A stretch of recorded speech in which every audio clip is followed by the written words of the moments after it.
I just think that this movie is so uniquely primed for the theater. We designed it completely to be a theatrical experience, and mostly due to the sound experience that you can have. Clearly, our movie is reliant on sound, both from the creature standpoint and the human standpoint.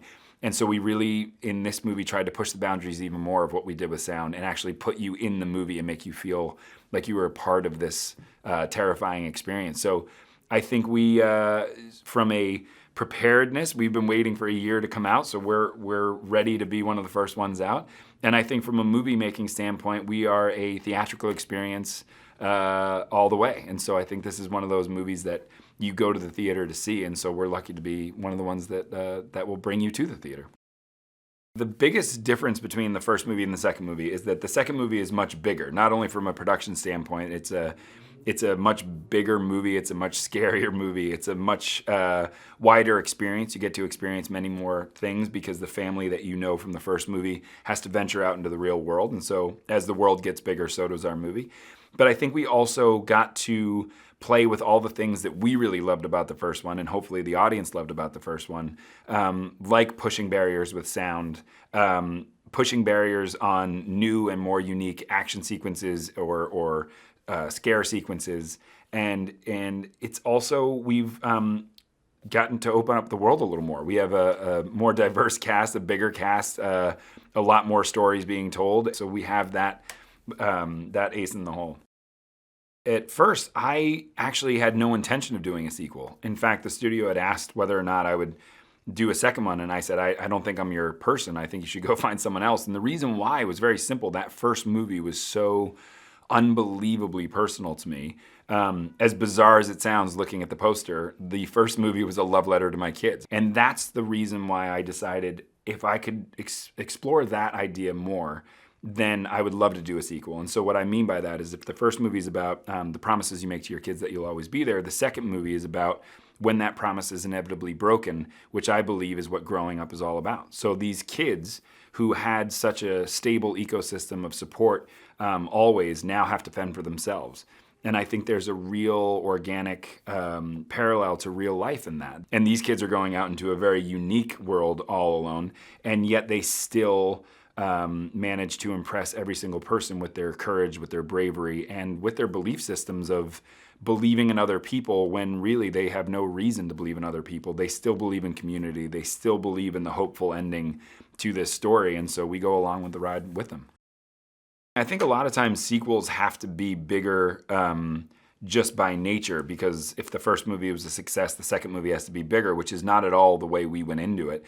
We had to make it bigger only because the family left such an intimate space and went out into the world. And so when you go out into the world, what was really exciting in our specific movie is that when they go out into the world, they have no idea what's around the corner. So that is what we leaned into, that they have to walk through a forest to get to their next livable situation or they won't survive. Every single step of the way could be the end of life as they know it. And so I think that's the expansion that we went, is an organic idea of how do you survive when you have nothing left, and how do you cope with with being dealt such an emotional blow as losing the father and also in a way the protector of the whole family.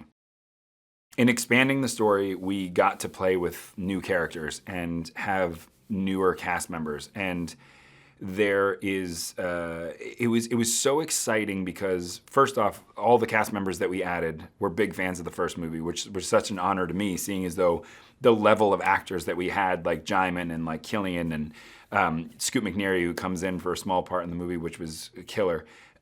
We just had people who were ready to play in this sandbox. And we knew that the best thing we had from the first movie, we never knew it would be successful. We knew it would be unique. We knew that it was a different experience.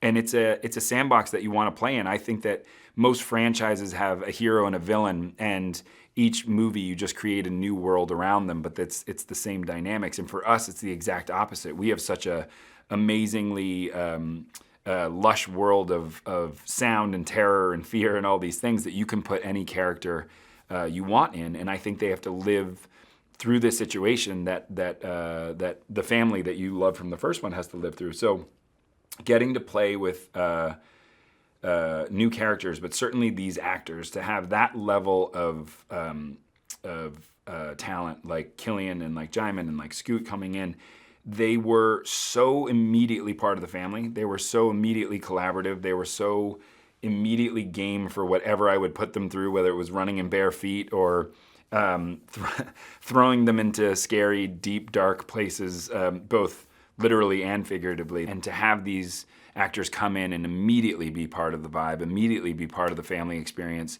was so unbelievably lucky for us, but also really genuinely beneficial to the movie, because we were able to do whatever we wanted because they felt like they were somehow a part of the first movie right from the beginning. I'm so excited to show this movie to everyone, but you know, selfishly from our standpoint, just because we've been, you know, you make a movie, you want people to see it, so we've been waiting for a really long time to show people. But from the outside perspective looking in, it's just, I think, a great experience and a great opportunity to escape. It's a world that I think can really take you out of your everyday life, and just take you to some place new where you get to experience great characters in a great world and be scared and have all these thrills, and then take a breather and go back to your life. And I think that it's something that only the theater can really offer to you. I think being in a dark room with strangers, as many times as you hear it, it really is true. There's something very communal about that experience. There's something very powerful about that experience, and certainly our movie was specifically designed for the theatrical experience. So for all those reasons, selfish and otherwise, I'm really excited for people to see the movie. I'm as stereotypical as it gets as far as the theater experience. I have to have a popcorn and soda within 30 seconds of entering that building, or this experience is not going to go well.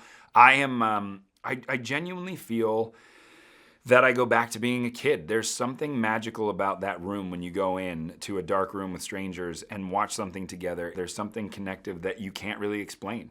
And I think that for me, my movie experience is grabbing the popcorn, grabbing the soda, going in, and watching the trailers is still one of my favorite things. I think knowing that you are a part of this experience, that certainly our business, we don't just make movies, we make movies because people want to see them. And so the trailer experience and getting excited for the movies that come around. I mean, one of my favorite things about what's going on right now is it makes our business a team sport. I don't think there's any movie that's supposed to come out this year that doesn't want every other movie to succeed.